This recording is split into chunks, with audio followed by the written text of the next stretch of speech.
పావనం. పూర్వం ఒక భక్తుడు ఉండేవాడు. అతనికి యాత్రలు చేయాలని అభిలాష మిక్కుటంగా ఉండేది. అయితే ఇల్లు కదలడానికి ఎంతమాత్రమూ వీల్లేకపోయింది. వృద్ధురాలైన తల్లిదండ్రులు అతని మీదనే ఆధారపడి ఉన్నారు. కనుక క్షణం సేపైనా వాళ్ళను విడిచిపోవాలంటే సాధ్యమయ్యే పనిగా కనిపించలేదు.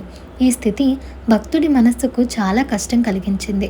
ఈ ముసలి వాళ్ళను వదిలి నేను యాత్రలు చేసుకునేదేమిటి, నాకిక మోక్షం కలిగేదేమిటి అని నిరాశ చెంది అతను విచారించసాగాడు. యాత్రల మీద దీక్ష పట్టిన ఆ భక్తుడికి ఒక్కొక్కసారి ఈ ముసలి వాళ్ళను వదిలేసిపోదామా అనిపించేది. ఇలా ఉండగా అతనికి ఒక మంచి అవకాశం దొరికింది. అతని బంధువు ఒక ఆయన, నాయనా, నువ్వు పోయి యాత్రలు చేసుకురా, నువ్వు తిరిగి వచ్చేదాకా నీ తల్లిదండ్రులను నేను కనిపెట్టుకు ఉంటాను అని అన్నాడు. భక్తుడు వెంటనే యాత్రలకు బయలుదేరాడు. అతను పోయి కొన్నాళ్లకు ఒక అరణ్య మార్గం ప్రవేశించాడు. ఆ అరణ్యంలో కుక్కుట ముని అనే ఒక మహానుభావుడు ఉన్నట్టు, ఆయన దర్శనం చేసి ఎంతోమంది తరించుతున్నట్లు అతను విన్నాడు. తీరా ఆశ్రమానికి వెళ్ళి చూస్తే భక్తుడు తలచినట్టు ఆ కుక్కుట ముని తపస్సు చేసుకోవటం లేదు, ఏమీ లేదు. సామాన్య గృహస్థుడి లాగానే సంసార తాపత్రయంలో మునిగి ఉన్నాడు. భక్తుడు ఆశ్చర్యంతో ఆయన చర్యలన్నిటినీ గమనిస్తూ కూర్చున్నాడు. ఆ ముని వంట చేశాడు. అక్కడ ఉండే ముసలి దంపతులకు వడ్డించాడు. వాళ్ళ సదుపాయాలన్నీ చూశాడు. ఇదంతా పూర్తయిన తర్వాత యువతలకు వచ్చి తన కోసం కూర్చుని ఉన్న భక్తుడిని చూసి, నాయనా, ఏం పని మీద వచ్చావు అని అడిగాడు. అందుకు భక్తుడు, మహాత్మా, నేను యాత్రల కోసం బయలుదేరి తమ పేరు విని దర్శనం చేసుకుపోదామని వచ్చాను. త్రివేణి సంగమం ఇక్కడికి సమీపంలోనే ఉన్నదంటారే, కొంచెం దారి చెప్తారా అన్నాడు వినయంగా. ఈ మాటలకు ముని, నాయనా, వృద్ధులైన నా తల్లిదండ్రులను సేవించుకోవాలి. వారిని విడిచి ఎక్కడికి వెళ్ళలేను. అందుచేత త్రివేణికి దారి నాకు తెలియదు అని బదులు చెప్పి లోపలికి వెళ్ళిపోయాడు.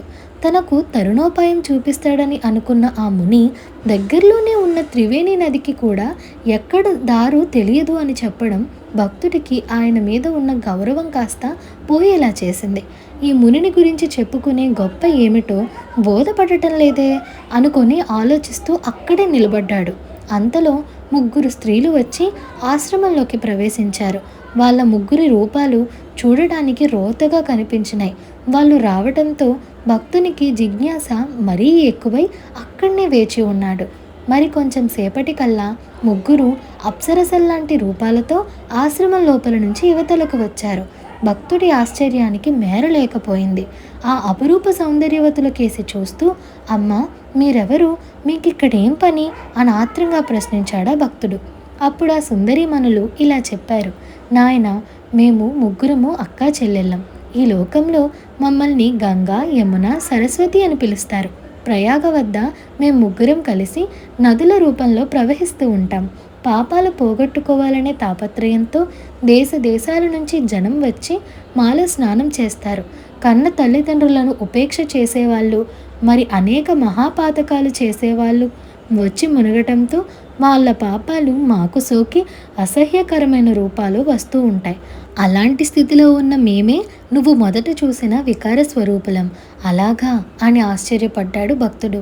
ఆ వికార స్వరూపాలు పొందిన మేము అప్పుడప్పుడు ఈ ఆశ్రమానికి వచ్చి ఈ మహానుభావుడి దర్శనం చేసుకోవటంతో మా పాపాలన్నీ తొలగిపోయి మేము నిజస్వరూపాల్లోకి మళ్ళీ ఇలా వస్తూ ఉంటాం. మాకు చుట్టుకున్న పాపాలు ఎక్కువైనప్పుడు మేము ఈ పరమ పావనుడైన మహాత్ముడి దర్శనానికి వస్తూ ఉంటాం అని 3 అదృశ్యమయ్యారు. వారి మాటలతో భక్తుడి మనసులో గొప్ప మార్పు వచ్చింది. చిరకాలం నుంచి అతనిలో ఉంటూ ఉన్న యాత్రాభిలాష వెంటనే సమసిపోయింది. మరొక్క అడుగు కూడా ముందుకు వేయకుండా అతను ఇంటికి మరలిపోయాడు. ఆనాటి నుంచి అతను తల్లిదండ్రులనే ప్రత్యక్ష దైవాలుగా భావించి వారిని భక్తితో సేవించసాగాడు. శ్రమపడి సేవించుకుందాం అనుకున్న ఆ గంగా, యమున, సరస్వతులు ఆ విధంగా తన కళ్ళ ఎదుటనే తాండవించడం మహాభాగ్యం అనుకున్నాడు. తల్లిదండ్రుల సేవలు చేస్తూ ఆనాడు కనబడిన పుణ్యనదులైన ఆ 3 అక్కా చెల్లెలను స్మరిస్తూ ఆ భక్తుడు చిరకాలం హాయిగా జీవించాడు. ఈ కథ మీకు నచ్చినట్లయితే like, share, subscribe to Priya stories Telugu. Thank you for watching.